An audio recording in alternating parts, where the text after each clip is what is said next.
Okay, yan. From Atimonan, Quezon, Barako 3. So, dito, ang gagawin lang dito ay, nagkakaroon ng pressure yung fuel tank. Tumutunog kapag ka naiinitan. So, ang gagawin lang natin dito, yung one-way valve, papalitan natin or tatanggalin natin pala mga boss. Gawa ng merong pagkakataon na ganun, kapag ka nag-moist yung one-way valve na yun, ay yun, sumisirit, tumutunog. Halimbawa, nainitan, may uugong yan, akala mo tumutunog yung fuel pump, pero yung pala, pressure lang nung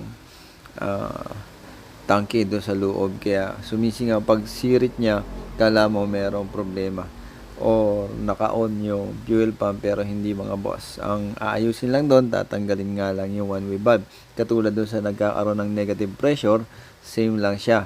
Kaya lang, yun nga, kapag ka naiinitan, ano naman yun, nagkaka-pressure, lalabas. Tapos, tutunog doon sa may takip.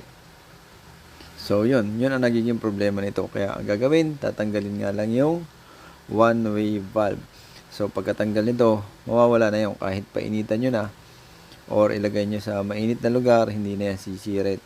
Hindi na yan tutunog. Yung takip, tumutunog yun mga boss. And kasunod nito mga boss, yan, natanggal na natin, no? So, may mga tutorial naman tayo na kung alin ba yung tinatanggal. So, itong pinadikit natin sa grasa doon sa dulo ng screw. Ayan, yun. Napakaliit na plastic. Yun yung tinatanggal mga boss. So, pagkatanggal niyan, ibabalik lang naman yan. Basta kung sa mga tutorial mga boss, marami tayo dito sa channel natin kung paano tanggalin yung one-way valve na yan. So, pagtanggal, and ibabalik na rin natin mga boss. At ayan, buo na ulit yung takip. Binalik na natin. So, hindi na nga yan magkakaroon ng pressure. Negative man or yung pressure talaga niya.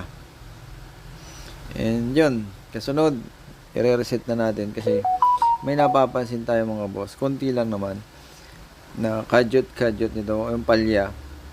So, nireset na lang natin. Tapos, adjust natin ang minor. Konti lang. So, mag-adjust na minor. Hindi naman masilan to mga boss.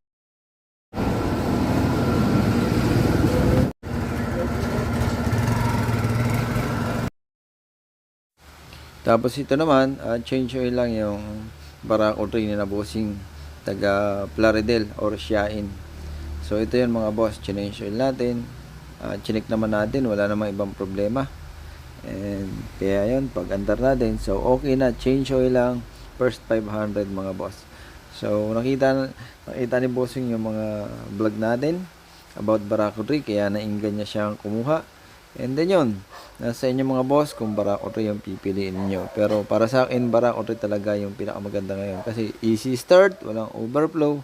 So meron siyang mga minor na issue pero napakadali lang gawin. So, yun. Reset lang kalimitan mga boss. So, ito naman, wala nga, hindi naman natin na-reset. Kaya, change oil lang. So, ayan mga boss, hanggang dito lang muna. Marami pa tayong kasunod na gagawin.